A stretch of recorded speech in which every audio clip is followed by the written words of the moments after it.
내 이름은 이지수.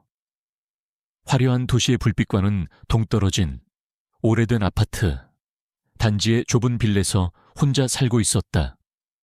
내 삶은 마치 낡은 흑백 영화 같았다. 조용하고 단조로우며 아무런 특별한 사건도 없는 날들의 연속이었다.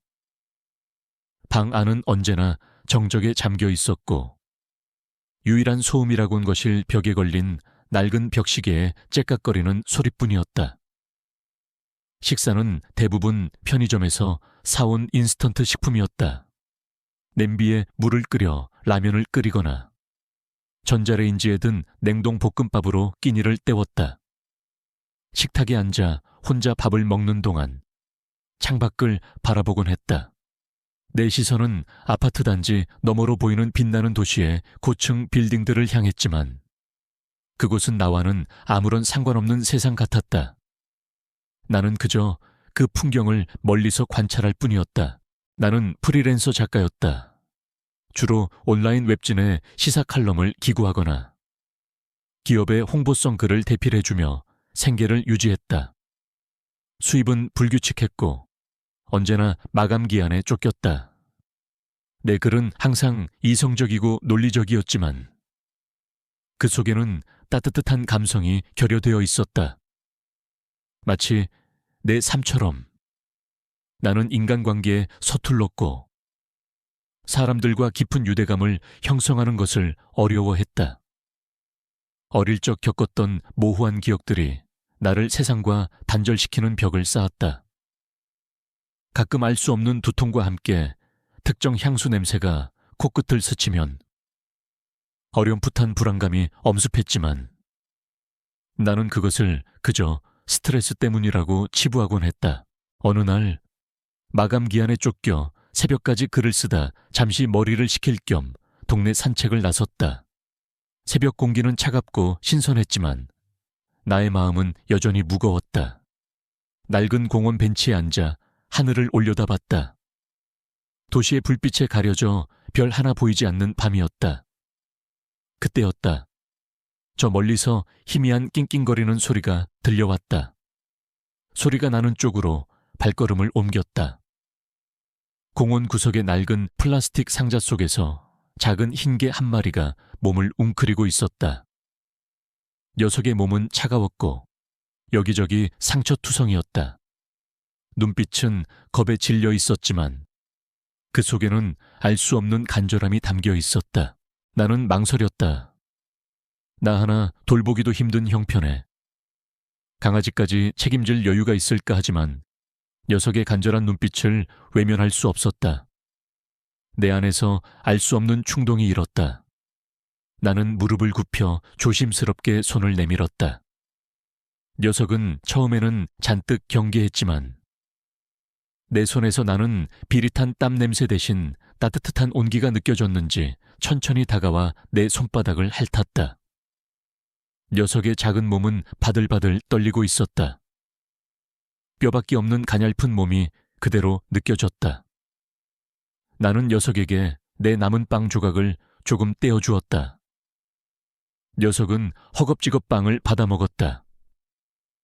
그 모습은 나의 어린 시절, 배고픔에 허덕이던 나의 모습과 겹쳐졌다. 이제부터 너는 해리다. 나는 녀석에게 해리 라는 이름을 지어주었다. 마치 구원이라는 의미의 영어 단어 해리처럼 녀석이 나의 삶에 새로운 의미를 가져다 주기를 바라는 마음에서였다. 나는 해리를 품에 안고 낡은 빌라로 돌아왔다. 녀석은 나의 유일한 가족이 되었다. 좁고 허름한 나의 빌라는 이제 해리의 따뜻한 온기로 조금씩 채워지기 시작했다. 해리는 생각보다 훨씬 영리했다. 녀석은 내가 하는 말을 알아듣는 것은 물론이고 때로는 나의 표정 변화만으로도 내 마음을 읽는 듯했다.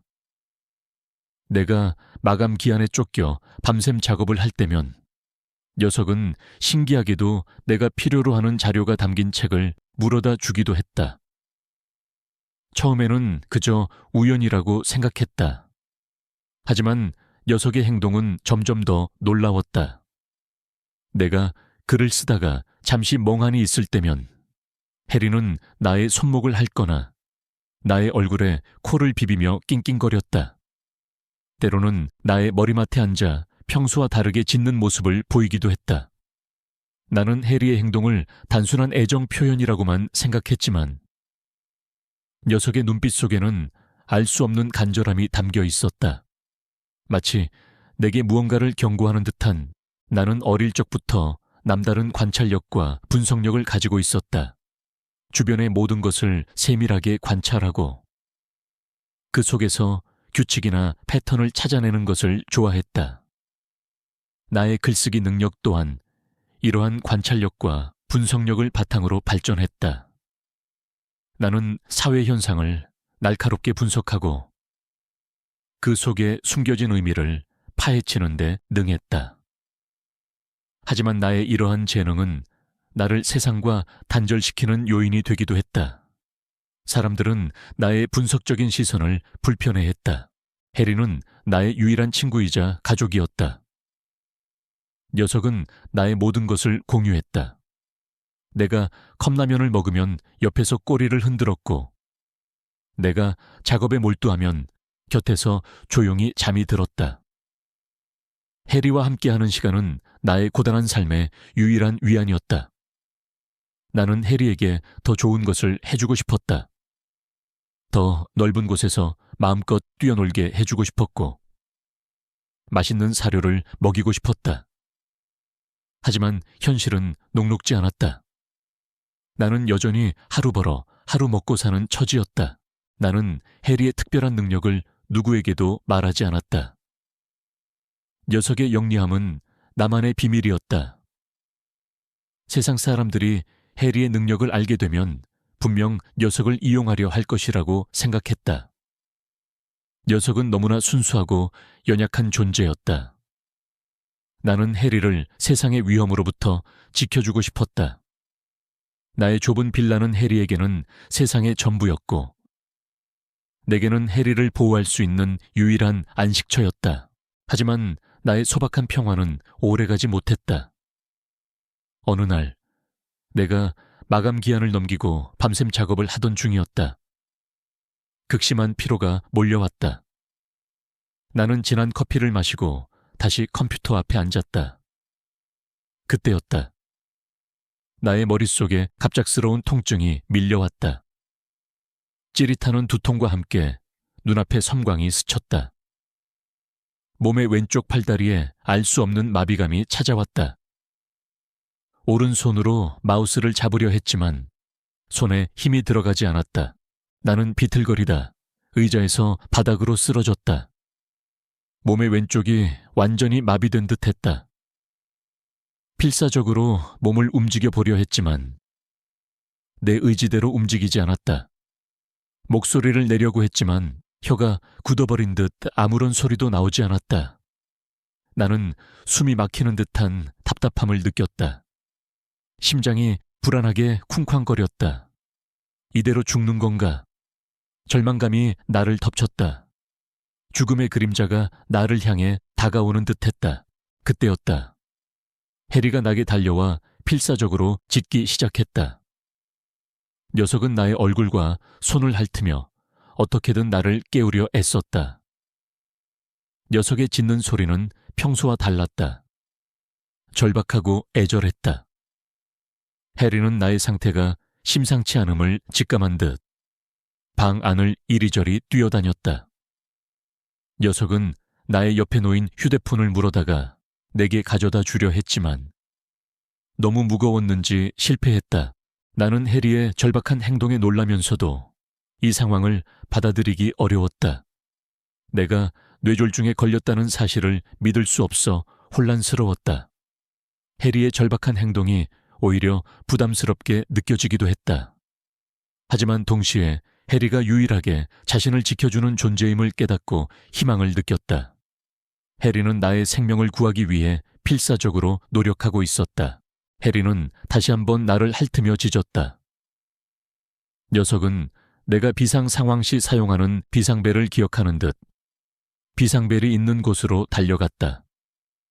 녀석은 작은 입으로 비상벨을 물어뜯었고 필사적으로 몸을 비틀어 비상벨을 눌렀다.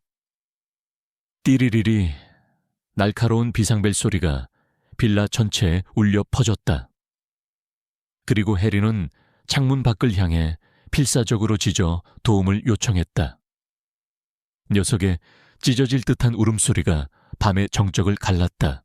해리의 비상벨 소리에 놀란 이웃들이 나의 빌라로 달려왔다. 그들은 열려있는 문틈으로 쓰러져 있는 나를 발견했다. 이웃들은 황급히 교부에 신고했다. 나는 해리의 도움으로 간신히 목숨을 건졌다. 병원으로 이송된 나는 초기 뇌졸중 진단을 받고 중환자실에 입원했다. 왼쪽 팔다리가 마비되어 움직일 수 없게 되고 언어 능력도 일부 손상되었다.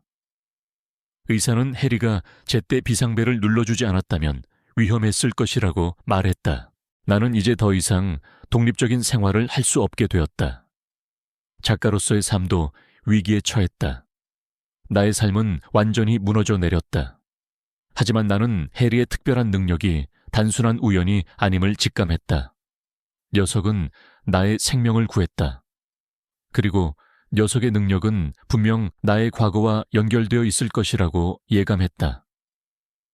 나의 삶은 해리를 통해 완전히 새로운 국면에 접어들었다. 나는 해리의 특별한 능력이 무엇인지, 그리고 나의 잃어버린 기억과 어떤 관련이 있는지 파헤치기로 결심했다. 나의 진정한 싸움은 이제부터였다. 갑자기 바닥에 쓰러진 나를 핥으며 짖던 우리 개. 덕분에 나는 뇌졸중 초기 증상에서 목숨을 건졌다. 내 삶을 송두리째 뒤흔든 그날의 기억은 마치 어제의 일처럼 생생했다. 해리의 절박한 울부짖음과 비상벨 소리가 아니었다면 나는 아마 그 차가운 바닥에서 홀로 생을 마감했을 것이다. 병원 침대에 누워 마비된 왼쪽 팔다리를 바라볼 때마다 절망감이 밀려왔다. 글을 쓰는 것이 나의 유일한 삶의 의미였는데 이제는 펜조차 제대로 쥘 수 없게 되었다. 작가로서의 내 삶은 한순간에 무너져 내린 듯 했다. 의료진의 분주한 움직임과 양냄새가 가득한 병실은 내게 낯설고 두려운 공간이었다.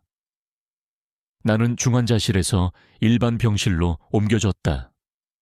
여전히 몸의 왼쪽은 마비되어 있었고 언어 능력도 일부 손상되어 말을 제대로 할 수 없었다.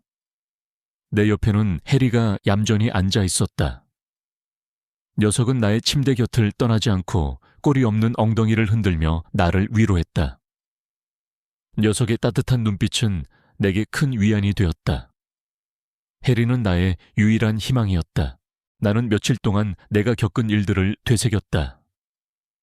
해리가 나의 건강 상태에 이상하리만큼 민감하게 반응했던 과거의 행동들이 퍼즐 조각처럼 맞춰지기 시작했다.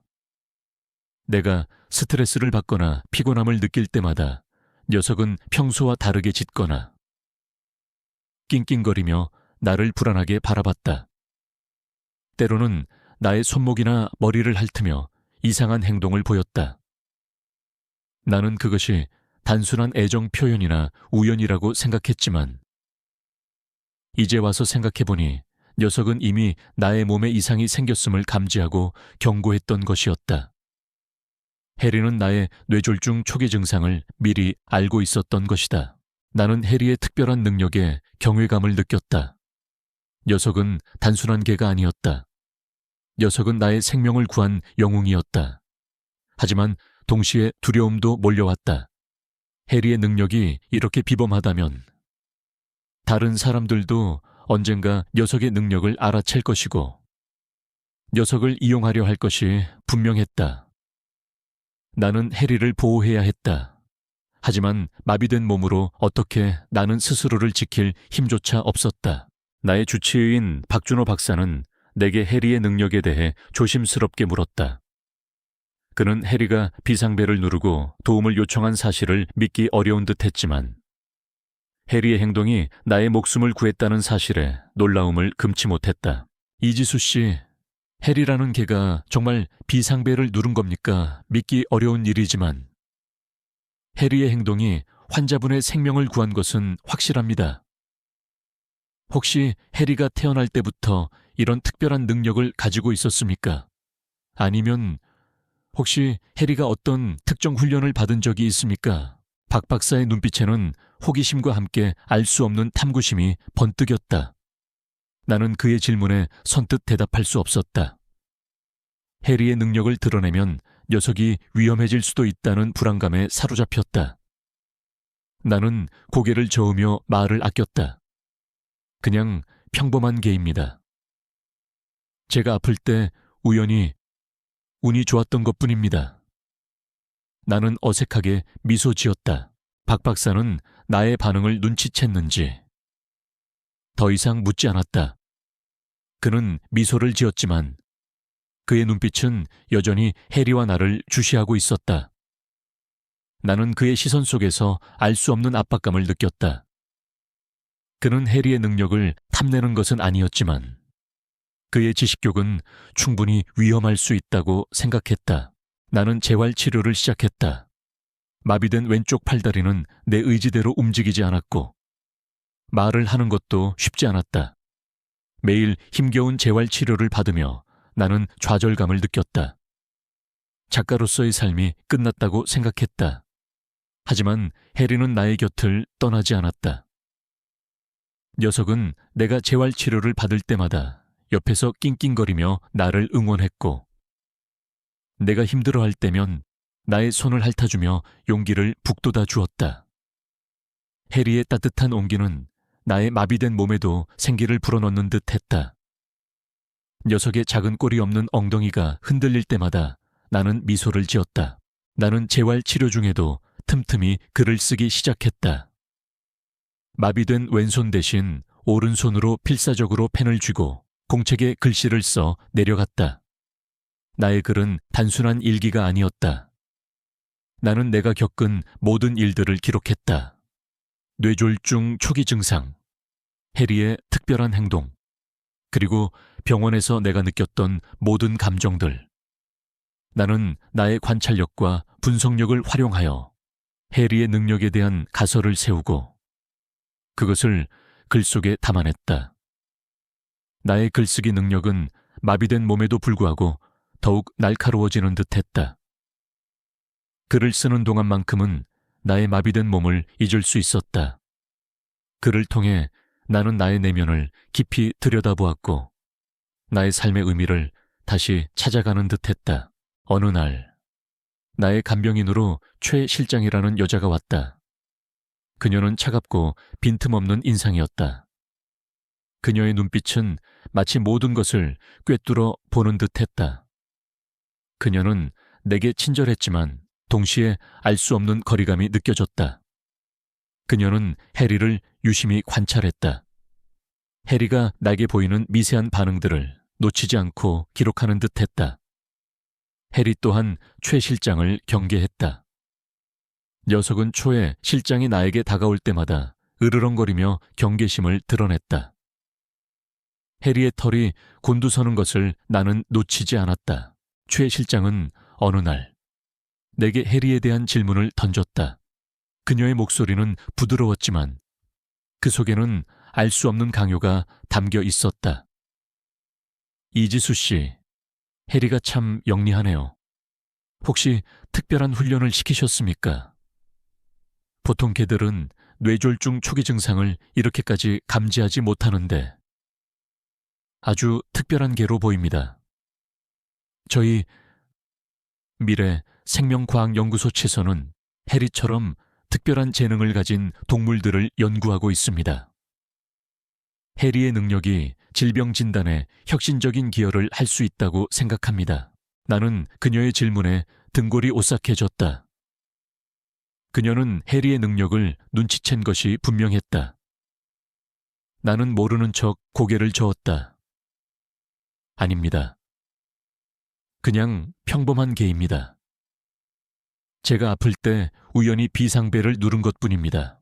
하지만 최 실장은 나의 말을 믿지 않는 듯했다. 그녀는 미소를 지었지만 그 미소 속에는 알 수 없는 냉기가 서려 있었다. 그녀는 해리를 몰래 관찰하기 시작했다. 해리가 잠들어 있을 때 몰래 다가가 녀석의 뇌파를 측정하려는 듯한 행동을 보이기도 했다. 나는 그녀의 행동에 분노했지만 마비된 몸으로는 아무것도 할 수 없었다. 나는 해리를 보호해야 했다. 최 실장은 내가 복용하는 약의 효능을 설명하면서 자신의 연구소에서 개발 중인 최첨단 치료법에 대해 언급했다. 그녀는 해리의 능력이 질병 진단에 혁신적인 기여를 할 수 있다고 말했다.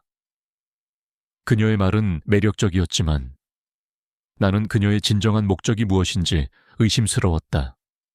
그녀는 해리의 능력을 탐내고 있는 것이 분명했다. 며칠 뒤 초의 실장은 내게 뜻밖의 제안을 했다. 그녀의 목소리에는 이제 노골적인 유혹이 담겨 있었다. 이지수 씨, 저희 연구소에서 이지수 씨의 뇌졸중 후유증 치료를 위해 특별한 프로그램을 제공하고 싶습니다. 최첨단 의료기술과 함께 해리의 능력을 연구하여 질병 예측 시스템을 개발하는 데 도움을 주시면 치료비를 전액 지원해드리고 추후 인센티브도 제공하겠습니다. 이지수 씨는 현재 경제적으로도 어려움을 겪고 계시지 않습니까? 저희의 제안은 이지수 씨에게 새로운 삶의 기회가 될 것입니다. 그녀의 제안은 내게 큰 유혹으로 다가왔다. 나의 재활 치료는 생각보다 많은 비용이 들었고 나의 수입은 완전히 끊긴 상태였다. 이 제안을 받아들이면 나는 경제적인 어려움에서 벗어나 치료에 전념할 수 있을 것이었다. 하지만 나는 해리를 위험에 빠뜨릴 수 없었다. 해리는 나의 가족이었다. 나는 최 실장의 제안을 단호하게 거절했다. 죄송합니다. 최 실장님, 저는 해리를 연구에 이용할 생각이 없습니다. 해리는 제 가족입니다. 저에게 해리는 돈으로 환산할 수 없는 소중한 존재입니다. 나의 거절에 최 실장의 얼굴에서 미소가 완전히 사라졌다. 그녀의 눈빛은 차갑게 빛났다. 그녀의 표정은 마치 얼음처럼 차갑고 단단하게 굳어졌다. 후회하실 겁니다. 이지수 씨, 해리의 능력은 이지수 씨 같은 분이 감당할 수 있는 것이 아닙니다. 저희 연구소와 협력하지 않으면 해리는 다른 곳으로 가게 될 겁니다. 합법적인 절차를 통해서 말이죠. 그녀의 말은 노골적인 협박이었다. 나는 해리가 위험에 처했음을 직감했다. 최 실장은 자신이 속한 제약회사에 해리의 정보를 보고했다. 제약회사는 해리의 능력을 탐내기 시작했고 나를 이용해 해리를 손에 넣으려는 음모를 꾸몄다. 그들은 나의 병세가 악화되었다는 거짓 정보를 흘리거나 해리의 행동을 조작하려 시도했다. 병원 내부에 이상한 기운이 감돌기 시작했다. 간호사들은 나를 이상한 눈으로 바라보았고 나의 병실 주변에는 낯선 남자들이 서성거렸다. 그들은 마치 그림자처럼 나를 감시했다. 나의 식사에도 미심쩍은 약물들이 섞여 있는 듯했다. 나는 자신과 해리가 위기에 처했음을 직감했다. 나의 낡은 빌라는 더 이상 안전하지 않았고 병원 또한 나를 감시하는 감옥이 되어가고 있었다. 나는 필사적으로 탈출할 방법을 찾아야 했다. 나의 유일한 무기는 나의 뛰어난 관찰력과 분석력, 그리고 글쓰기 능력뿐이었다. 나는 마비된 손으로 필사적으로 글을 쓰며 해리의 능력을 분석하고 초의 실장과 제약회사의 음모를 파헤치기 시작했다. 나는 나의 글을 통해 이 모든 진실을 세상에 알려야 했다. 나의 뇌졸중은 나에게 새로운 삶의 시작을 알리는 신호탄이었다. 나는 더 이상 침묵하지 않을 것이다. 나의 글은 나의 목소리가 될 것이었다. 나의 삶은 이제 완전히 새로운 국면에 접어들었다. 나는 해리를 지키고 나의 삶을 되찾기 위한 싸움을 시작해야 했다. 뇌졸중 진단과 마비된 몸은 나를 절망의 나락으로 떨어뜨리는 듯했다. 하지만 해리의 존재는 나를 다시 일으켜 세웠다. 녀석의 맑고 간절한 눈빛은 내게 삶의 끈을 놓지 않게 하는 유일한 희망이었다. 나는 병실 침대에 누워 천장만 바라보는 대신 해리와 함께 이 상황을 헤쳐나가기로 결심했다. 나의 무기는 나의 관찰력과 분석력, 그리고 글쓰기 능력뿐이었다. 재활치료는 고통스러웠다. 마비된 왼쪽 팔다리는 내 의지대로 움직이지 않았고, 말을 하는 것도 쉽지 않았다. 매일 물리치료사의 지시에 따라 팔다리를 움직이고, 언어치료사와 함께 발음 연습을 할 때마다 나는 좌절감에 빠졌다. 내가 과연 다시 글을 쓸 수 있을까? 작가로서의 내 삶은 이제 끝난 것일까? 그러나 해리는 나의 곁을 떠나지 않았다.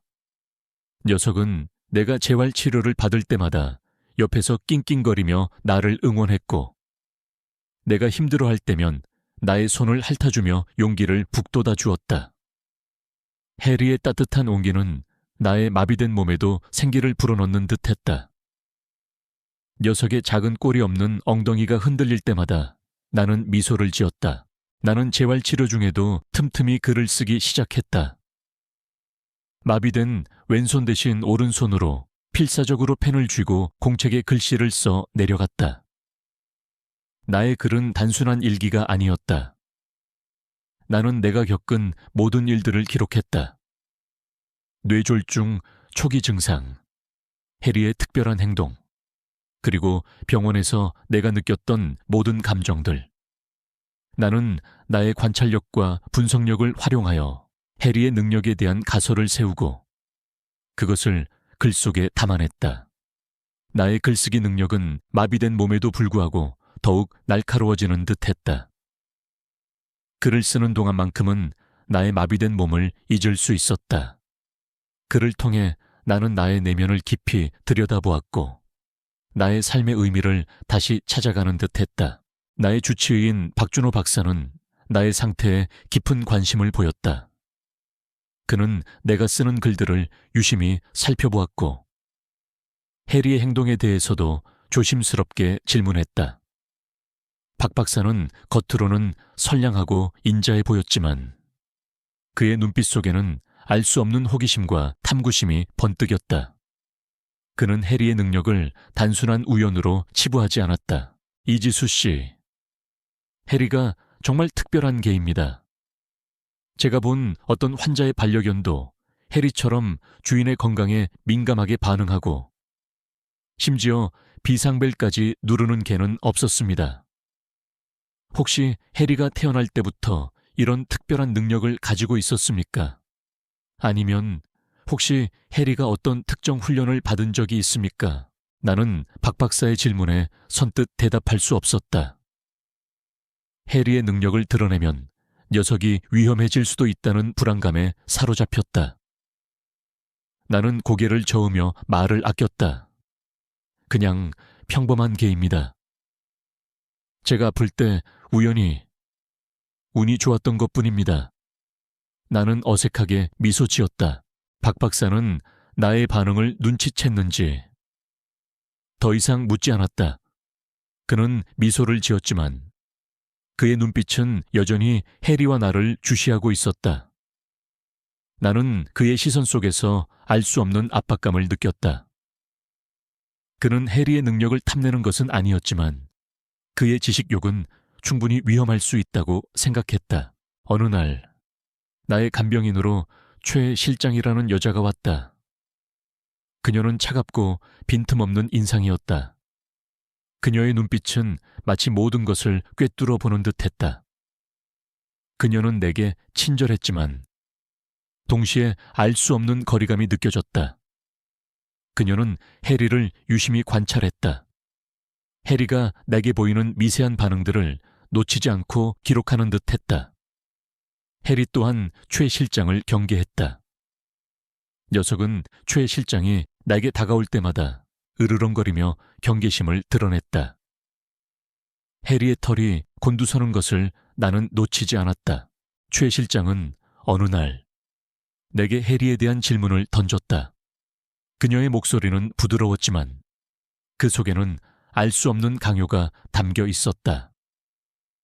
이지수 씨, 해리가 참 영리하네요. 혹시 특별한 훈련을 시키셨습니까? 보통 개들은 뇌졸중 초기 증상을 이렇게까지 감지하지 못하는데 아주 특별한 개로 보입니다. 저희 미래 생명과학연구소에서는 해리처럼 특별한 재능을 가진 동물들을 연구하고 있습니다. 해리의 능력이 질병 진단에 혁신적인 기여를 할 수 있다고 생각합니다. 나는 그녀의 질문에 등골이 오싹해졌다. 그녀는 해리의 능력을 눈치챈 것이 분명했다. 나는 모르는 척 고개를 저었다. 아닙니다. 그냥 평범한 개입니다. 제가 아플 때 우연히 비상벨을 누른 것뿐입니다. 하지만 최 실장은 나의 말을 믿지 않는 듯했다. 그녀는 미소를 지었지만 그 미소 속에는 알 수 없는 냉기가 서려 있었다. 그녀는 해리를 몰래 관찰하기 시작했다. 해리가 잠들어 있을 때 몰래 다가가 녀석의 뇌파를 측정하려는 듯한 행동을 보이기도 했다. 나는 그녀의 행동에 분노했지만 마비된 몸으로는 아무것도 할 수 없었다. 나는 해리를 보호해야 했다. 최 실장은 내가 복용하는 약의 효능을 설명하면서 자신의 연구소에서 개발 중인 최첨단 치료법에 대해 언급했다. 그녀는 해리의 능력이 질병 진단에 혁신적인 기여를 할 수 있다고 말했다.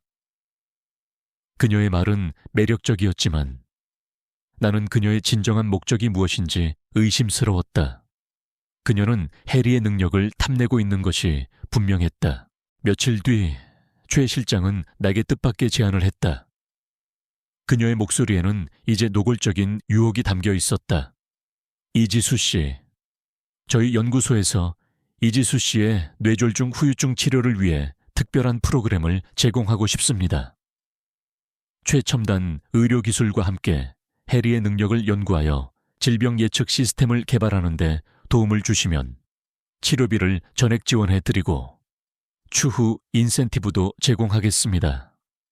이지수 씨는 현재 경제적으로도 어려움을 겪고 계시지 않습니까? 저희의 제안은 이지수 씨에게 새로운 삶의 기회가 될 것입니다. 그녀의 제안은 내게 큰 유혹으로 다가왔다. 나의 재활 치료는 생각보다 많은 비용이 들었고 나의 수입은 완전히 끊긴 상태였다. 이 제안을 받아들이면 나는 경제적인 어려움에서 벗어나 치료에 전념할 수 있을 것이었다. 하지만 나는 해리를 위험에 빠뜨릴 수 없었다. 해리는 나의 가족이었다. 나는 최 실장의 제안을 단호하게 거절했다. 죄송합니다. 최 실장님, 저는 해리를 연구에 이용할 생각이 없습니다. 해리는 제 가족입니다. 저에게 해리는 돈으로 환산할 수 없는 소중한 존재입니다. 나의 거절에 최 실장의 얼굴에서 미소가 완전히 사라졌다. 그녀의 눈빛은 차갑게 빛났다. 그녀의 표정은 마치 얼음처럼 차갑고 단단하게 굳어졌다. 후회하실 겁니다. 이지수 씨. 해리의 능력은 이지수 씨 같은 분이 감당할 수 있는 것이 아닙니다. 저희 연구소와 협력하지 않으면 해리는 다른 곳으로 가게 될 겁니다. 합법적인 절차를 통해서 말이죠. 그녀의 말은 노골적인 협박이었다. 나는 해리가 위험에 처했음을 직감했다. 최 실장은 자신이 속한 제약회사에 해리의 정보를 보고했다.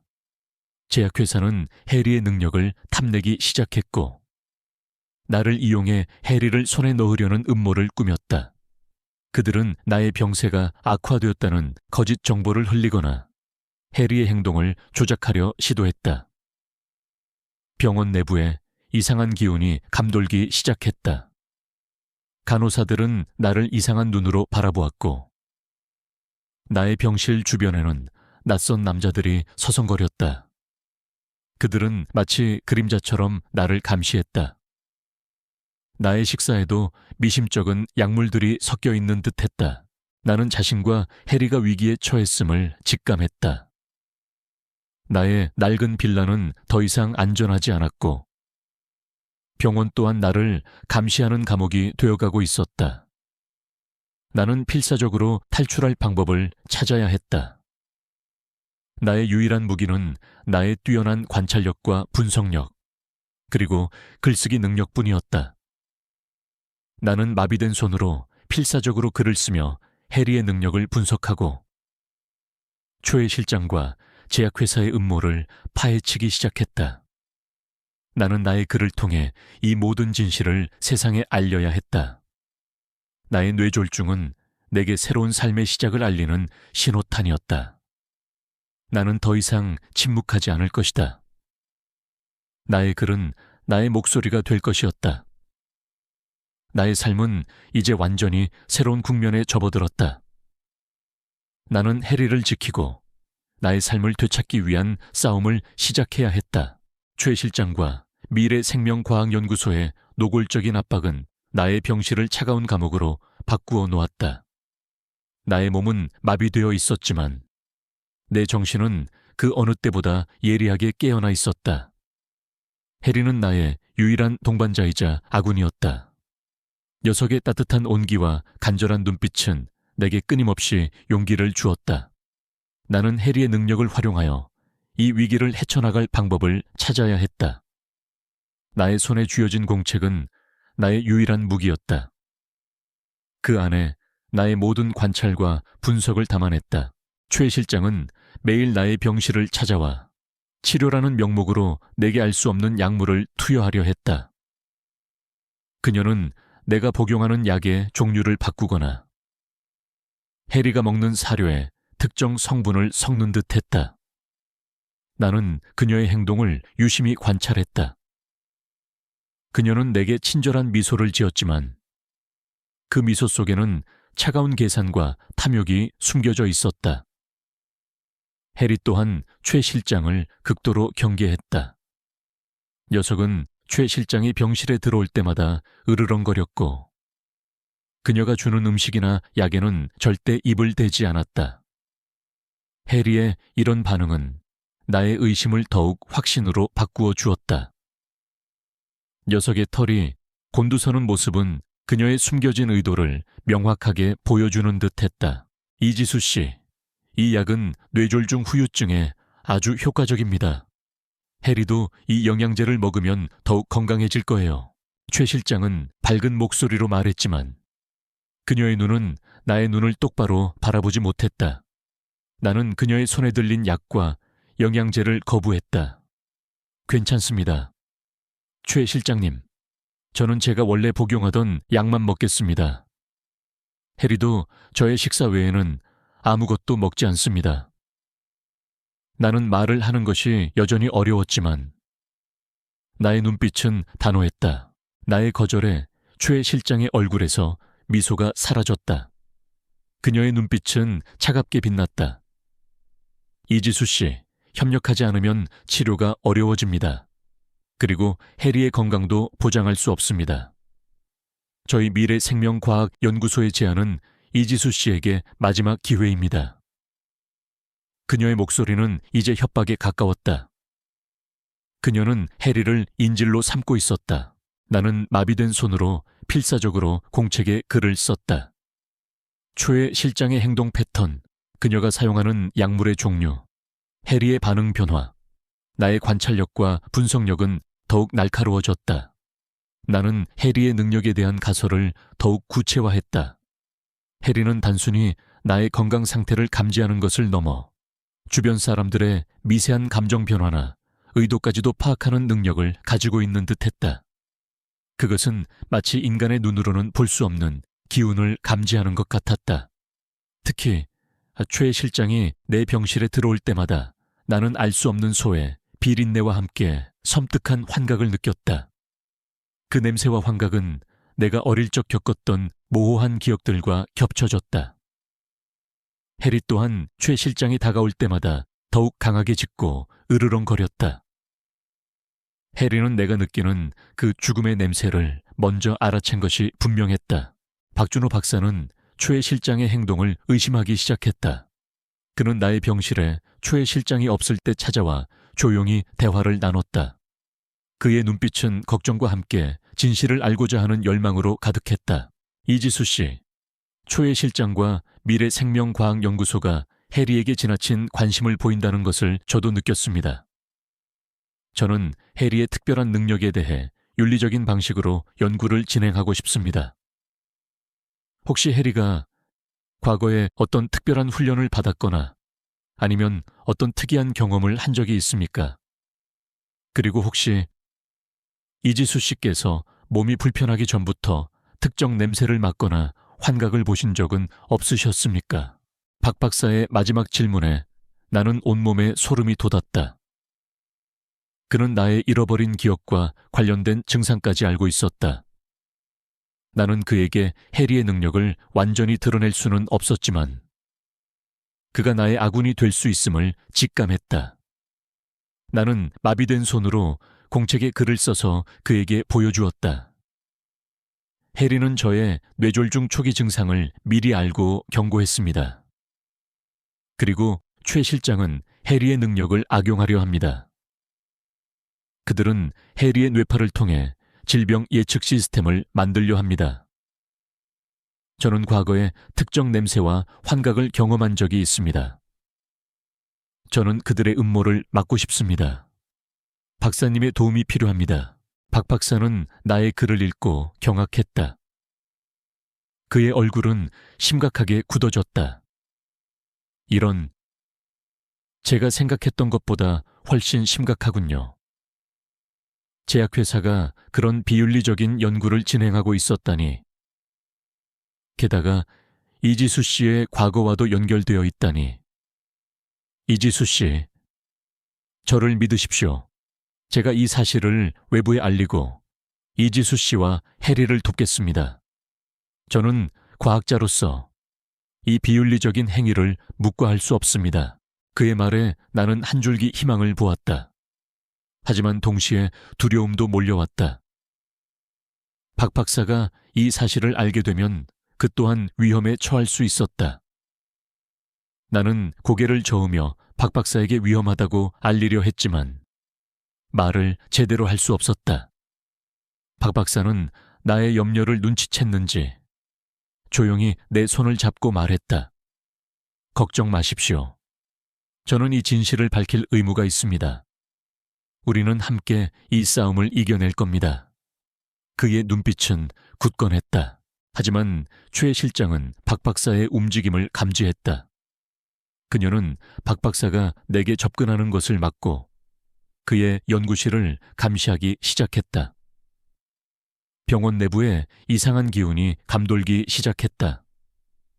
의료진들은 최 실장의 눈치를 보며 나를 멀리했고 나의 병실 주변에는 낯선 경비원들이 배치되었다.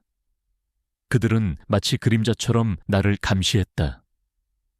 나의 식사에도 미심쩍은 약물들이 섞여 있는 듯했다.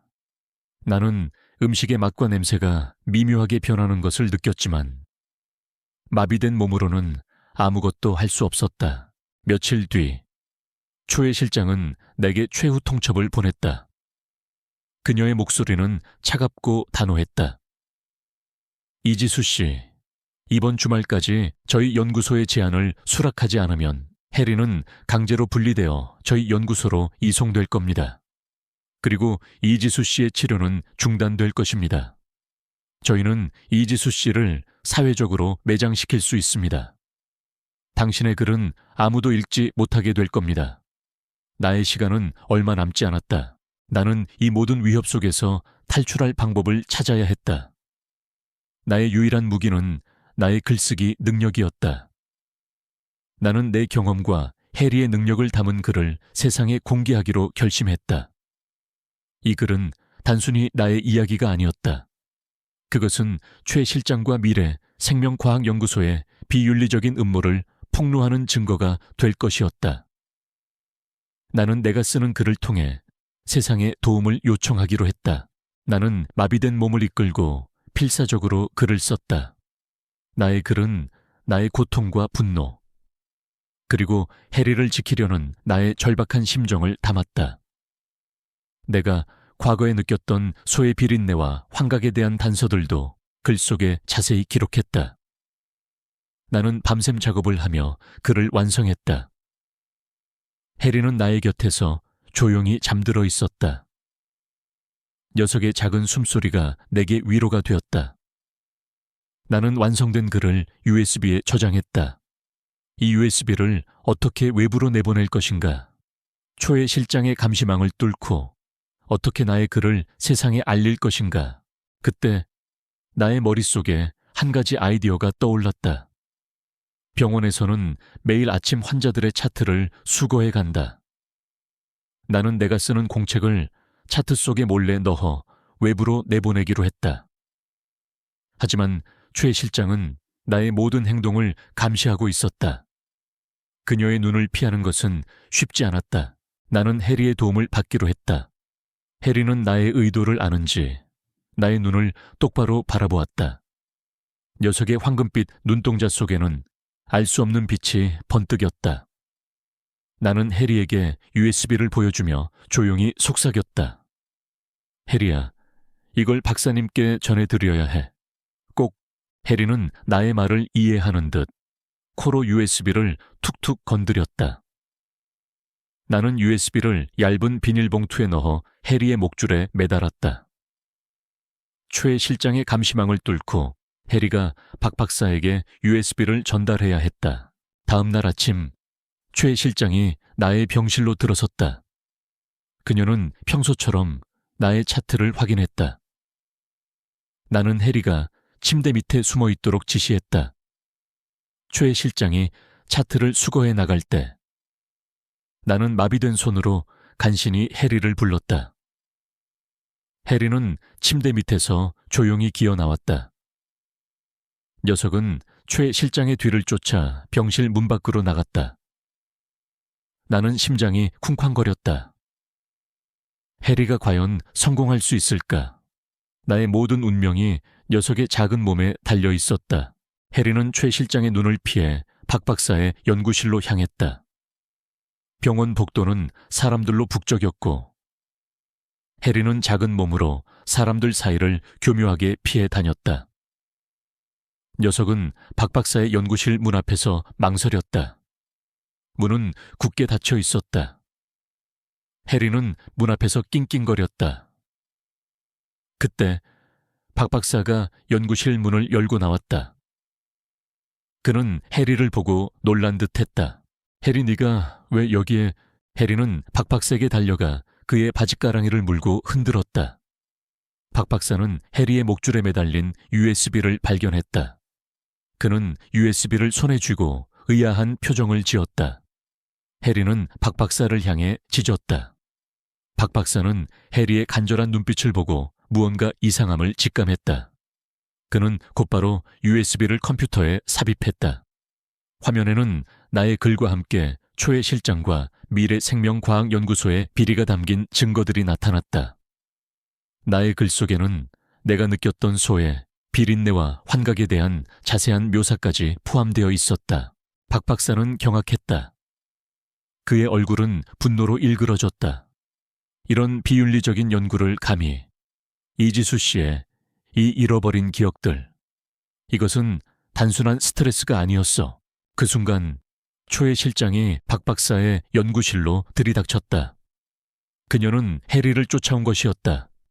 그녀는 박 박사의 컴퓨터 화면을 보고 얼굴이 새하얗게 질렸다. 박 박사님, 당장 그 파일을 삭제하십시오. 감히 제 연구를 망치려 합니까? 최 실장은 박 박사에게 달려들어 USB를 빼앗으려 했다. 하지만 박 박사는 그녀를 막아섰다. 그는 그녀를 뿌리치고 즉시 경찰에 신고했다. 최 실장은 망연자실한 표정을 지었다. 그녀의 음모는 만천에 드러났다. 병원은 순식간에 아수라장이 되었다. 경찰들이 들이닥쳤고 최 실장과 미래생명과학연구소의 관계자들은 체포되었다. 언론이 병원으로 몰려들었고 나의 이야기는 전 국민에게 알려졌다. 나의 글은 베스트셀러가 되었고 나는 뇌졸중을 이겨내고 진실을 밝힌 용기 있는 작가로 불리게 되었다. 해리는 나의 영웅이었다. 나의 시련의 무대는 나의 승리의 무대가 되었다. 나는 나의 힘으로 나 자신을 지켜냈고 나의 명예를 회복했다. 나의 뇌졸중은 나에게 새로운 삶의 시작을 알리는 신호탄이었다. 최 실장과 미래생명과학연구소의 비리가 담긴 증거들이 병원 전체 스크린에 송출되자 홀 안은 순식간에 혼란과 경악에 휩싸였다. 내가 바닥에 쓰러져 마비된 몸으로 절규하던 순간 해리가 필사적으로 현관문을 긁고 비상벨을 누르던 그날 밤의 기억들이 생생하게 되살아났다. 이제 그 모든 진실이 세상에 드러나고 있었다. 나의 글과 해리의 용기가 합쳐져 폭발적인 파급력을 만들어낸 것이다. 이게 대체 무슨 일이야? 병원 로비에 있던 환자들과 보호자들은 스크린에 비치는 충격적인 영상과 자료들을 보며 경악했다. 최 실장의 지시 아래 이루어진 비윤리적인 실험, 환자들에게 투여되던 미승인 약물, 그리고 해리의 능력을 강제로 추출하려는 음모까지 모든 것이 적나라하게 드러났다. 그들은 최 실장을 향해 비난의 목소리를 쏟아냈다. 최 실장의 얼굴은 핏기 없이 창백했고 그녀의 눈동자는 공포에 질려 흔들렸다. 그녀는 망연자실한 표정으로 스크린을 바라볼 뿐이었다. 그녀의 입술은 파르르 떨리고 있었고 모든 것을 체념한 듯 보였다. 나의 병실 안, 박준호 박사는 최 실장과 제약회사의 비리 증거들을 담은 USB를 든 채 경악한 표정으로 스크린을 보고 있었다.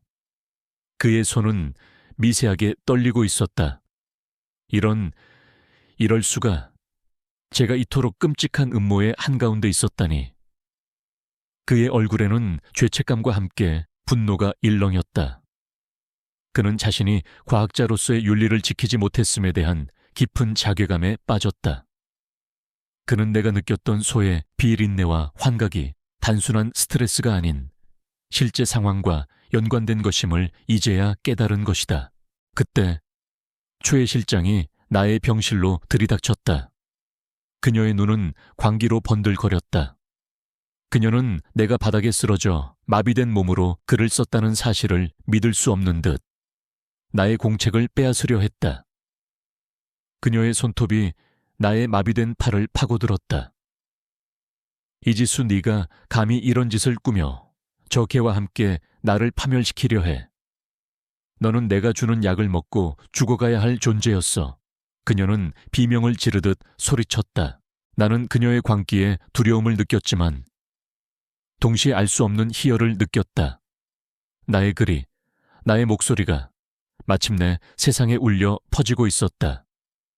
나는 그녀의 손에서 공책을 지키기 위해 필사적으로 몸을 비틀었다. 나의 모든 힘을 공책을 지키는데 쏟아부었다. 해리는 나의 곁에서 최 실장을 향해 으르렁거렸다. 녀석의 찢어질 듯한 울음소리가 병실을 가득 채웠다. 녀석의 털은 곤두서 있었고 눈빛은 살기로 번뜩였다. 해리야 막아. 나는 필사적으로 소리쳤다. 해리는 나의 말을 이해하는 듯 최 실장을 향해 맹렬하게 달려들었다. 녀석은 최 실장의 다리를 물어 그녀를 넘어뜨렸다. 최 실장은 비명을 지르며 바닥에 쓰러졌다. 그녀의 손에서 나의 공책이 떨어졌다. 나는 마비된 손을 뻗어 공책을 다시 움켜쥐었다. 공책의 모서리가 내 손바닥을 파고들었지만 나는 아픔을 느낄 수 없었다. 바로 그때 박준호 박사가 나의 병실로 뛰어들어왔다. 그는 최 실장의 만행에 분노한 듯 최 실장을 제압했다. 그의 얼굴은 분노로 붉게 상기되어 있었다. 최 실장, 당장 그만두십시오. 당신의 모든 악행은 이미 드러났습니다. 당신은 더 이상 도망칠 곳이 없습니다. 박 박사는 곧바로 경찰에 신고했고 경찰들이 병실로 들이닥쳤다. 최 실장은 저항하려 했지만 경찰관들에게 제압당했다. 그녀는 끌려가는 와중에도 나를 향해 이를 갈며 노려보았다. 그녀의 눈빛에는 증오와 함께 분노가 가득했지만 나는 더 이상 그녀를 두려워하지 않았다. 그녀는 모든 것을 잃은 패배자일 뿐이었다. 그녀의 광기의 어린 눈빛은 이제 아무런 힘도 발휘할 수 없었다. 병실 문이 열리고 언론인들이 카메라 플래시를 터뜨리며 나의 병실로 몰려들었다. 그들은 나의 마비된 몸, 나의 글, 그리고 해리의 모습을 담아냈다. 나의 이야기는 순식간에 전 국민에게 알려졌다. 뇌졸중을 이겨내고 진실을 밝힌 용기 있는 작가 이지수, 생명을 구한 영웅견 해리, 나의 이름과 해리의 이름은 이제 희망과 용기의 상징이 되었다. 나의 작은 병실은 진실이 폭로되는 거대한 무대가 되었다. 병실 안은 기자들로 발 디딜 틈이 없었다. 그들은 내게 질문을 쏟아냈다. 나는 마비된 몸으로 필사적으로 대답했다. 나의 목소리는 제대로 나오지 않았지만 나의 눈빛은 진실을 이야기하고 있었다. 해리는 나의 곁에서 조용히 앉아 나를 지켜보았다. 녀석의 따뜻한 온기가 나에게 힘을 주었다. 녀석은 나의 질문에 귀 기울이고 나의 대답에 고개를 끄덕이는 듯했다. 그때 병원 로비의 대형 스크린에 초의 실장의 상사인 김 이사의 얼굴이 나타났다. 그는 미래생명과학연구소의 실세이자 초의 실장에게 모든 비리를 지시한 장본인이었다. 김 이사는 긴급 기자회견을 열어 초의 실장의 행동이 개인적인 일탈이라며 발뺌하려 했다. 그의 얼굴에는 불안감과 함께 뻔뻔함이 공존했다. 그는 자신들의 연구소는 윤리적인 연구를 지향하며 이번 사건은 최 실장 개인의 일탈로 인한 것이라고 주장했다. 저희 연구소는 이지수 씨와 해리에게 깊은 유감을 표합니다. 최 실장의 행동은 결코 용납될 수 없으며 저희 연구소와는 무관한 일입니다. 저희는 최 실장을 즉시 해고하고 모든 책임을 묻겠습니다. 김 이사의 뻔뻔한 거짓말에 나는 분노가 치밀어 올랐다. 그는 자신들의 비리를 은폐하려 하고 있었다. 그때 박준호 박사가 나의 옆으로 다가왔다. 그는 내가 필사적으로 썼던 공책을 들고 있었다. 그의 눈빛은 정의감으로 불타올랐다. 아닙니다. 김 이사, 당신의 말은 모두 거짓입니다. 저는 이지수 씨의 공책에서 당신과 초의 실장의 모든 음모를 밝혀냈습니다. 당신들은 해리의 능력을 강제로 추출하여 질병 예측 시스템을 만들려 했고 그 과정에서 수많은 비윤리적인 실험을 자행했습니다. 당신들은 이지수 씨의 병세를 악화시키고 해리를 납치하려 했습니다. 이 모든 증거가 여기에 있습니다. 이지수 씨가 겪었던 쇠 비린내 환각도 당신들의 비윤리적인 실험과 관련된 것입니다. 당신들은 인간의 생명과 동물의 존엄성을 짓밟았습니다. 박 박사는 나의 공책을 언론인들에게 보여주었다. 기자들은 공책 속의 글과 증거들을 보고 경악했다. 그들은 김 이사를 향해 날카로운 질문들을 쏟아냈다. 김 이사의 얼굴은 흑빛으로 변했다. 그의 눈동자는 불안하게 흔들렸고 입술은 파르르 떨렸다. 그는 더 이상 아무 말도 할 수 없었다. 그의 거짓말은 만천에 드러났다.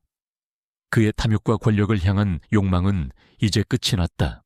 경찰들이 김 이사를 체포하러 나섰다. 김 이사는 발버둥 쳤지만 경찰관들에게 제압당했다. 그는 끌려가는 와중에도 나를 향해 이를 갈며 노려보았다.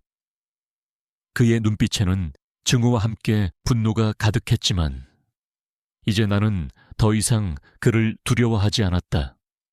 그는 모든 것을 잃은 패배자일 뿐이었다. 그의 추악한 제국은 무너지고 말았다.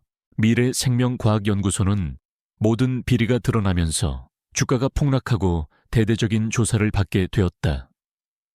언론과 시민단체들은 연구소의 비윤리적인 행태를 강력하게 비판했다.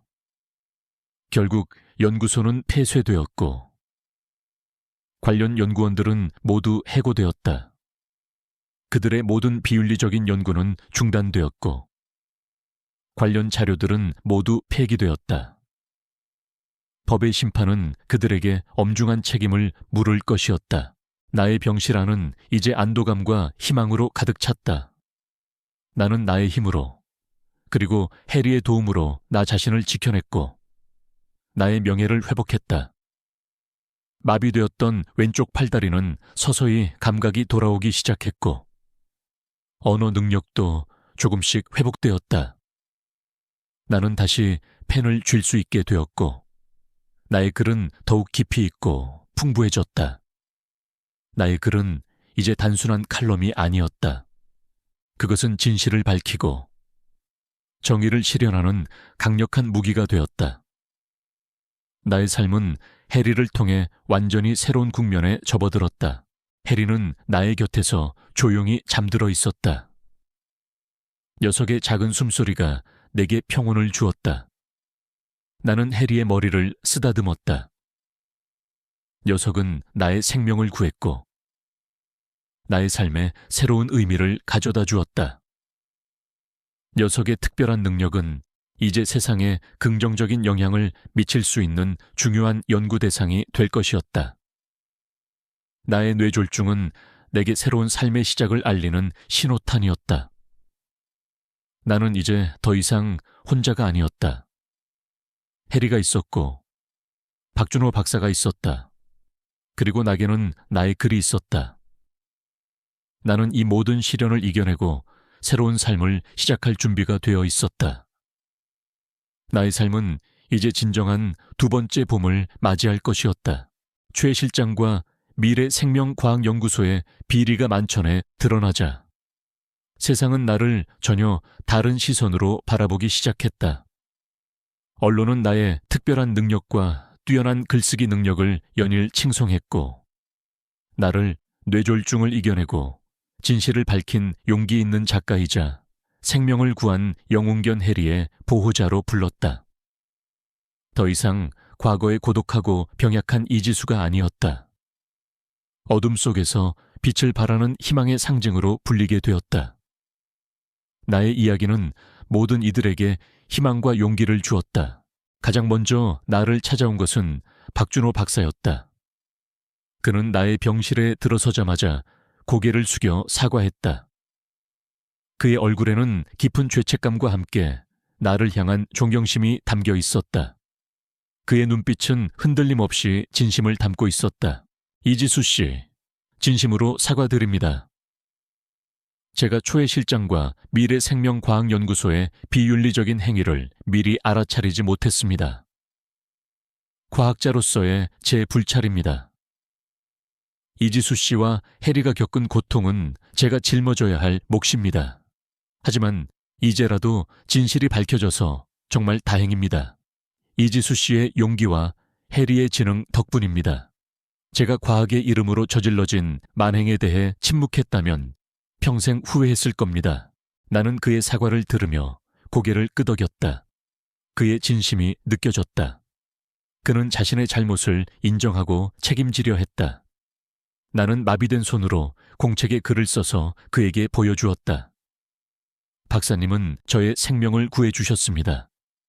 박사님 덕분에 저는 희망을 잃지 않았습니다. 이제 함께 그들의 비윤리적인 연구를 막아야 합니다. 이것은 단순히 개인의 복수를 넘어선 일입니다. 박 박사는 나의 글을 읽고 눈물을 글썽였다. 그는 나의 손을 잡으며 말했다. 이지수 씨, 제가 이지수 씨와 해리를 돕겠습니다. 이 모든 진실을 밝히고 과학이 생명을 존중하는 방향으로 나아갈 수 있도록 제가 할 수 있는 모든 것을 하겠습니다. 제 남은 인생을 걸고 맹세합니다. 나는 박 박사의 제안을 기꺼이 수락했다. 그는 나의 가장 든든한 조력자가 되었다. 우리의 목표는 단순히 초회 실장과 김 이사를 처벌하는 것에 그치지 않았다. 우리는 그들의 비윤리적인 연구가 다시는 반복되지 않도록 막고 해리와 같은 특별한 생명체들이 존중받고 보호받는 세상을 만드는 것이었다. 우리는 과학이 진정으로 인간과 자연의 이로운 방향으로 발전하도록 감시하고 독려하는 역할을 자처했다. 최 실장과 미래생명과학연구소의 김 이사는 모든 비리가 드러나면서 법의 심판을 받게 되었다. 최 실장은 환자 기만, 비윤리적인 실험, 증거 조작, 동물 학대 등 여러 혐의로 체포되어 엄중한 처벌을 받았다. 그녀는 모든 것을 잃었고 사회적으로도 큰 비난을 받으며 회복 불능의 상태에 빠졌다. 김 이사 역시 최 실장에게 모든 비리를 지시한 장본인임이 밝혀져 구속되었다. 그의 탐욕과 권력을 향한 욕망은 결국 자신을 파멸로 이끌었다. 나는 그들의 최후를 보며 인간의 탐욕이 얼마나 무서운 결과를 초래할 수 있는지 다시 한번 깨달았다. 그들의 마지막 발버둥은 무의미했다. 미래생명과학연구소는 모든 비리가 드러나면서 주가가 폭락하고 대대적인 조사를 받게 되었다. 언론과 시민단체들은 연구소의 비윤리적인 행태를 강력하게 비판했다. 결국 연구소는 폐쇄되었고 관련 연구원들은 모두 해고되었다. 그들의 모든 비윤리적인 연구는 중단되었고 관련 자료들은 모두 폐기되었다.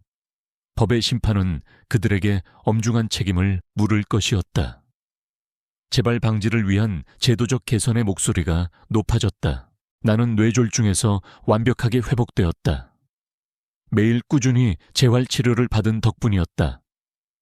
마비되었던 왼쪽 팔다리는 이제 내 의지대로 움직일 수 있게 되었고 언어 능력도 완전히 회복되었다. 나는 다시 펜을 쥘 수 있게 되었고 나의 글은 더욱 깊이 있고 풍부해졌다. 나의 글은 나의 경험을 바탕으로 뇌졸중 환자들에게 희망을 주고 질병의 초기 증상에 대한 중요성을 알리는 내용으로 채워졌다. 나의 칼럼은 전국민적인 공감을 얻었고 나는 베스트셀러 작가가 되었다. 나의 이야기는 많은 사람들의 마음을 움직였다. 나는 해리와 함께 건강 관련 공익 활동을 펼쳤다. 해리의 특별한 능력, 즉 질병 예측 능력은 윤리적인 방식으로 연구될 수 있는 길을 열었다. 박준호 박사는 해리의 능력을 기반으로 해리 생명 과학 연구소마를 설립했다. 연구소의 목표는 해리의 능력을 활용하여 조기 질병 진단 기술을 개발하고 윤리적인 동물 연구를 지원하는 것이었다. 해리는 연구소의 마스코트이자 중요한 영감의 원천이 되었다. 녀석은 직접 실험원제에 참여하지 않고 연구원들은 녀석의 행동 패턴과 뇌파를 통해 질병 예측 시스템을 개발하는 데 필요한 데이터를 얻었다. 해리는 이제 단순한 실험 대상이 아닌 과학의 윤리적 발전을 이끄는 상징이 되었다. 나의 잃어버린 과거 기억 또한 박준호 박사의 도움으로 서서히 되찾아졌다. 그 기억 속에는 나의 부모님이 사실은 천재적인 과학자들이었으며 그들이 질병 예측 연구를 하던 중 비윤리적인 세력의 방해로 불의의 사고를 당했다는 내용이 포함되어 있었다. 해리는 나의 부모님이 개발하던 인공지능계의 시제품이었고 부모님은 해리의 능력으로 질병을 조기 진단하여 많은 생명을 구하고자 했다. 하지만 그 기술을 탐내던 김 이사와 최 실장이 부모님의 연구를 가로채려 했고 그 과정에서 사고가 발생했던 것이다. 나는 그 사고로 모든 기억을 잃었고 해리만이 그날의 모든 진실을 기억하고 지켜왔던 것이다. 나의 어릴 적 두통과 특정 향수 냄새에 대한 민감한 반응은 부모님의 연구와 관련된 미세한 뇌파의 잔재였음이 밝혀졌다. 나의 손목에 있는 희미한 흉터도 어릴 적 사고, 당시 부모님의 연구실에서 발생한 폭발로 인한 상처였다. 모든 퍼즐 조각들이 맞춰지자 나의 마음은 비로소 평온해졌다. 아버지의 낡은 서랍 속에 숨겨져 있던 작은 상자, 그리고 그 안에 알 수 없는 향수 냄새, 그 모든 것들이 이제야 명확해졌다. 나는 부모님이 남긴 유언장도 발견했다. 유언장에는 내게 세상을 이롭게 하는 글을 쓰고 모든 생명을 존중하라는 내용이 담겨 있었다. 부모님은 내가 잃어버린 기억을 되찾고 그들의 뜻을 이어받아 세상을 변화시키기를 간절히 바랐던 것이다. 나의 뇌졸중은 내게 새로운 삶의 시작을 알리는 신호탄이었다. 나는 박준호 박사와 함께 병원 옥상에 앉아 해리를 바라보며 대화를 나눴다. 해리는 푸른 잔디밭을 뛰어다니며 행복해 보였다. 녀석의 꼬리 없는 엉덩이가 힘차게 흔들릴 때마다 나는 웃음을 터뜨렸다. 박사님, 해리가 정말 대단하지 않습니까?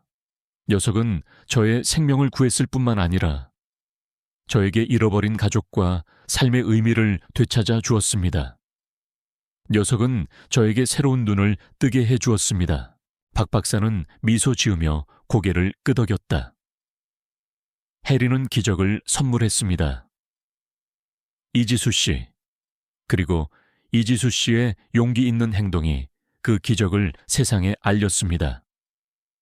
이제 해리의 능력이 많은 생명을 살리는 데 사용될 것입니다.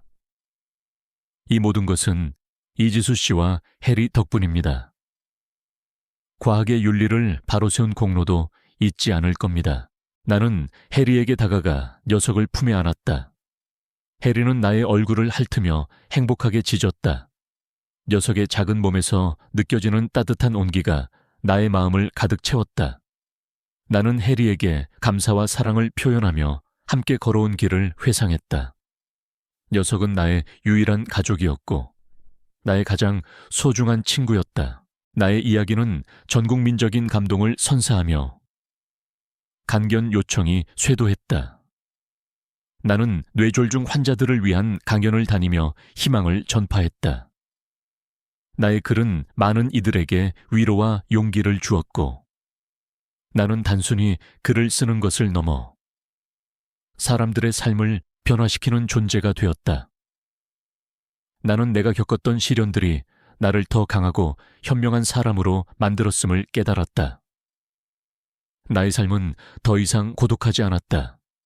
해리가 있었고, 박 박사가 있었고, 그리고 나의 글을 통해 소통하는 수많은 독자들이 있었다. 우리의 삶은 진정한 두 번째 봄을 맞이할 것이었다. 뇌졸중으로 쓰러졌던 그날, 해리의 울부짖음 덕분에 목숨을 건진 지 2년이 흘렀다. 그 후 나의 삶은 완전히 새로운 의미를 찾았다. 과거의 나는 글쓰기에만 매달려 세상과 단절된 채 살아가는 외로운 작가였다. 하지만 이제 나는 나의 재능으로 세상을 이롭게 하고 생명의 존엄성을 옹호하는 활동가로서 바쁜 나날을 보내고 있었다. 해리는 나의 삶을 구원했을 뿐만 아니라 나의 모든 활동에 영감을 주는 영원한 동반자이자 가족이 되었다. 나와 해리의 이야기는 전국민적인 감동을 선사하며 베스트셀러가 되었고 나의 강연은 뇌졸중 환자들에게 희망을 주었으며 질병의 초기 증상에 대한 중요성을 일깨웠다. 나는 단순히 글을 쓰는 것을 넘어 사람들의 삶을 변화시키는 존재가 되었다. 나는 내가 겪었던 시련들이 나를 더 강하고 현명한 사람으로 만들었음을 깨달았다. 나의 삶은 더 이상 고독하지 않았다. 해리가 있었고, 박준호 박사가 있었고, 그리고 나의 글을 통해 소통하는 수많은 독자와 동료들이 있었다. 새로운 봄이 찾아왔다. 벚꽃이 만개한 아름다운 5월의 어느 날, 나는 해리와 함께 생명 존중 및 질병 예방 연구 재단 발의회 개관식에 참석했다. 이 재단은 내가 쓴 책의 인쇄와 강연료, 그리고 익명의 후원자들이 보내온 기부금으로 설립된 곳이었다. 재단의 목표는 해리의 능력을 활용하여 조기 질병 진단 기술을 개발하고 윤리적인 동물 연구를 지원하며 더 나아가 모든 생명의 가치를 존중하는 사회를 만드는 것이었다. 박준호 박사는 재단의 연구소장을 맡았고 그는 해리의 능력을 모티브로 한 AI 시스템을 개발하여 의료진과 협력하여 질병을 조기 진단하고 예방하는 데 혁혁한 공을 세웠다. 해리는 이제 연구에 영감이 된 것이지 직접 실험에 참여하지 않았다. 녀석은 재단의 마스코트이자 나의 가장 소중한 조언자였다. 개관식 행사가 시작되기 전 나는 재단 건물 옥상에 있는 작은 쉼터에 앉아 해리와 함께 평화로운 시간을 보냈다. 맑은 하늘 아래 푸른 잔디밭이 펼쳐져 있었고 멀리서는 아이들의 해맑은 웃음소리가 들려왔다. 이곳은 재단 산하의 동물보호구역과 연결된 곳으로 버려진 동물들이 자유롭게 뛰놀 수 있는 공간이었다. 해리는 잔디밭을 뛰어다니며 신나게 놀았다. 녀석의 꼬리 없는 엉덩이가 힘차게 흔들릴 때마다 나는 미소를 지었다. 박준호 박사가 우리에게 다가왔다. 그의 얼굴에는 만족스러운 미소가 가득했다. 이지수 씨, 이 모든 것이 이지수 씨와 해리 덕분입니다. 2년 전 이지수 씨가 저에게 건넨 그 공책 하나가 이렇게 거대한 변화를 만들었습니다. 과학자로서 저는 그동안 오직 지식만을 탐구해왔지만 이지수 씨와 해리를 통해 생명의 가치와 윤리의 중요성을 다시 한번 깨달았습니다. 나는 박 박사를 향해 미소 지었다. 마비되었던 나의 손은 이제 완전히 회복되어 있었고 나는 펜을 자유롭게 쥐고 나의 삶을 써 내려갈 수 있었다. 나의 손목에 있는 희미한 흉터는 더 이상 아픔의 흔적이 아니었다. 그것은 내가 겪었던 시련과 그 시련을 이겨낸 나의 강인함을 보여주는 훈장이 되었다.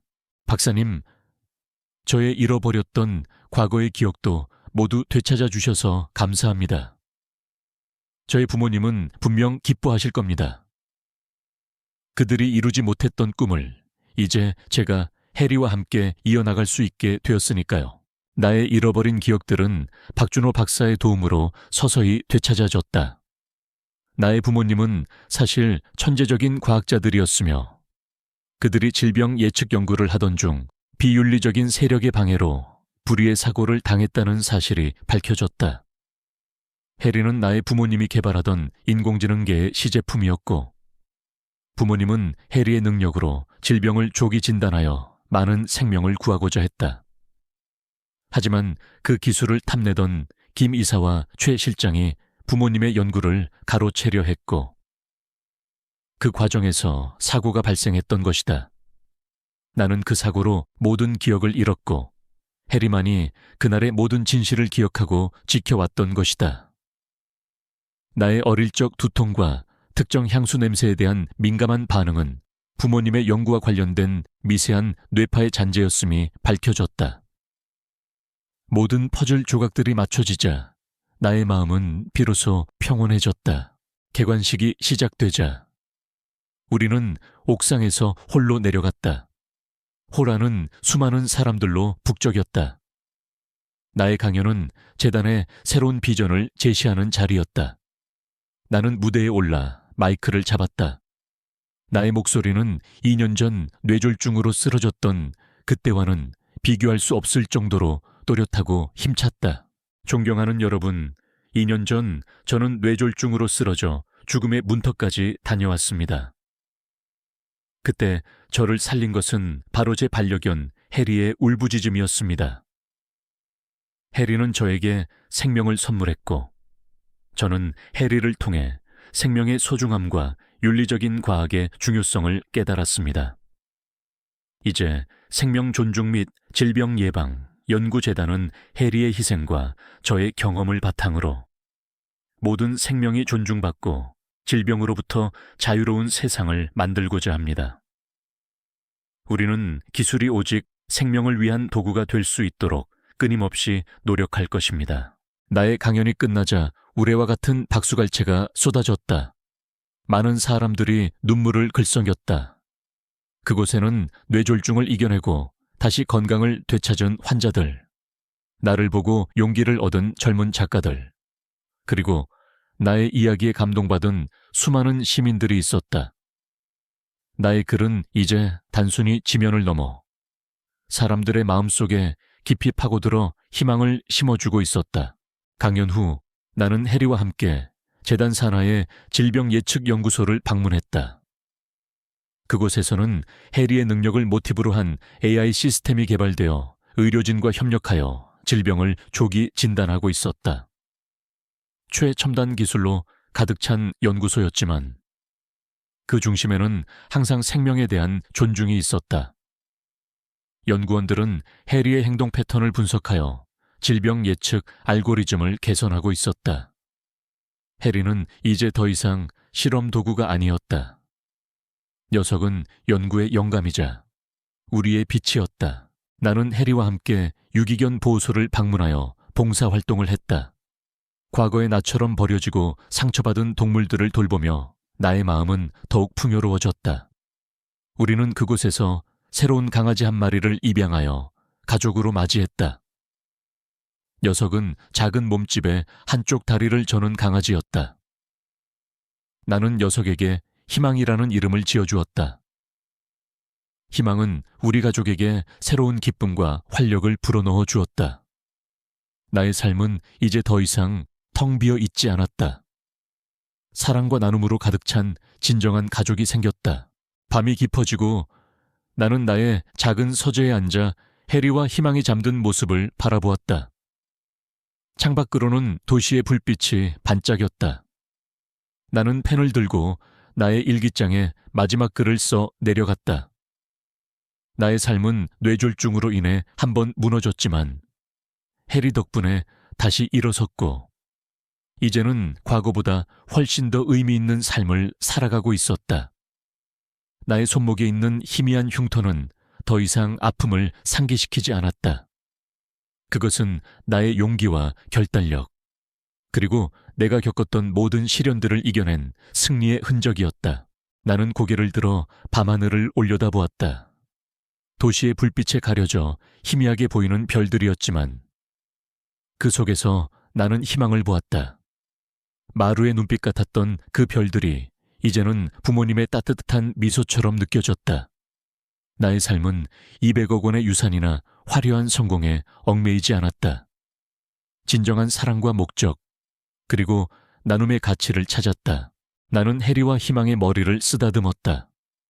그들의 따뜻한 온기가 나의 마음을 가득 채웠다.